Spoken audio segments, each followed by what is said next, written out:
दुखु जाथारदोंमोनब्लाथ' बेयाव होआ बेफोरबायदि जों गावखौ दानो मालाबाबो दानाजा बेफोरबायदि जानाङा आं रावनिबो जाना बुङा आं गेजेरावनो बुंदों खुलुमबाय बयखौबो आंनि टाइगार दैमारि इउटुब चेनेलाव आं भिडिअ बानाया बिराद गोबावसैमोन लोगोफोर आं दिनै मोनसे भिडिअ लाना फैफिनबाय आं दिनैनिफ्राय जेसे हागौ एसे सानसेयाव हायाबाबो साननैजों सानथामजों बा सानब्रैजों मोनसे भिडिअ हगारनाय जासिगोन स' लोगोफोर भिडिअखौ जोबजासिम नायलांबानो जागोन दिनै आं मानि थाखाय सावरायनो नागिरदों नोंथांमोना थांनायलाव नुनानै मिथिखाबाय जानो हागौ नङा होनबा दासान्दि जोंहा जाखांफुबाय थानाय थारमानि भाइरेल जाबाय थानाय मा होनो बेखौ ससियेल मिडियायावहाय गोसारबाय थानाय एन्टारटेनमेन्ट भुमिका आरो एन्टारटेनमेन्टनि हिन्जाव बोरै मा जादों मा जायाखै आंबो दाखालिनिफ्राय नायगासिनो दङ बोरै जादों बोरै जायाखै आं बेखौनो एसे बुंनो सानदों जे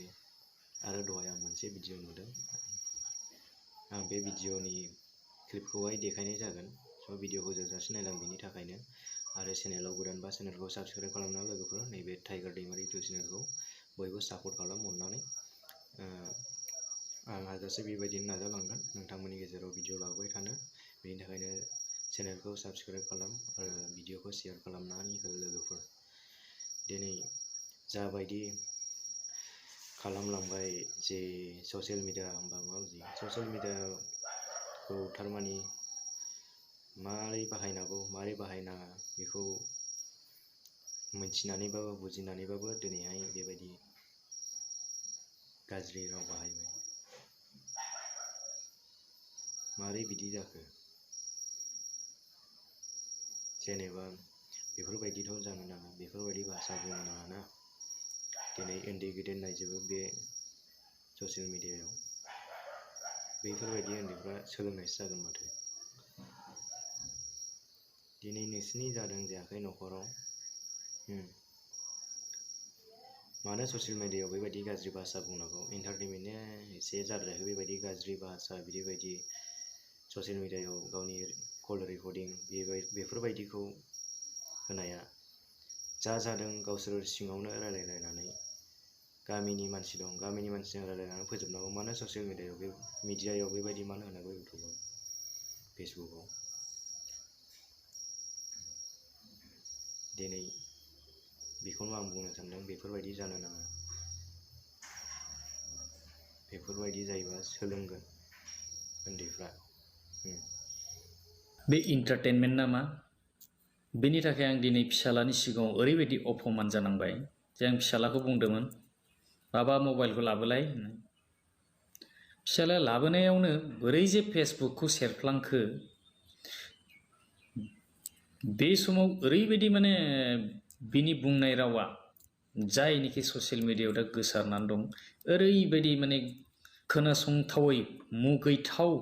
बाथ्राया मबाइलाव फैनाय लोगो लोगो फिसालाया मबाइलखौ जालदाब गारनानै खारो आसलथे बेहा बिमानिफ्राय जोनोम लानाय नंगौना नङा बियो आसलथे बिहा बिनानाव बिब' बिदि जाथि खुरमाफोर दंना गैया बेबायदि बुंनो हानाय गाज्रि राव बुंनायनिबो जायगा दङ नाथाय ससियेल मिडियाया नङा आंहा नोंनि बुंनाय नोंनि जानाय लोंनाय माबा मोनसे मावनाय बा माबा मोनसे खैफोद जानाय बिनि सायाव आहा बुंनांगौ जेबो बाथ्रा गैयामोन नाथाय दिनै नोंनि बुंनाय रावाव आं दिनै फिसालानि सिगाङाव अपमान जानांदों आं बिनि थाखाय जोबोद गोरबोआ गाबखांदों जे फिसालाया आंखौ सानदों जानांगौ जे आफाया बेबायदिसो नायो नामा बेथ' निस्सय साफ्रोमबो फिसानियाव फैगोन अब्ला दिनै जाय सोदोबखौ जों न'आव बाहायफेरा जाय सोदोबखौ आंनि फिसालाया खोनाफेरा बे सोदोबखौ खोनानानै माने ओरैबायदि माने मबाइलखौ गारनानै खारनो गोनां जादों आरो बे मोनसे आंनि थाखाय बिराद दुर्भाग्यजनक बिराद माने दुखुनांथाव होननानै बुंनांगोन आरो बेखौ सोर हाजाया नांलाय खमलाय सोर हाजाया बिसि फिसायनि गेजेराव सोर हाजाया बयबो नांलायो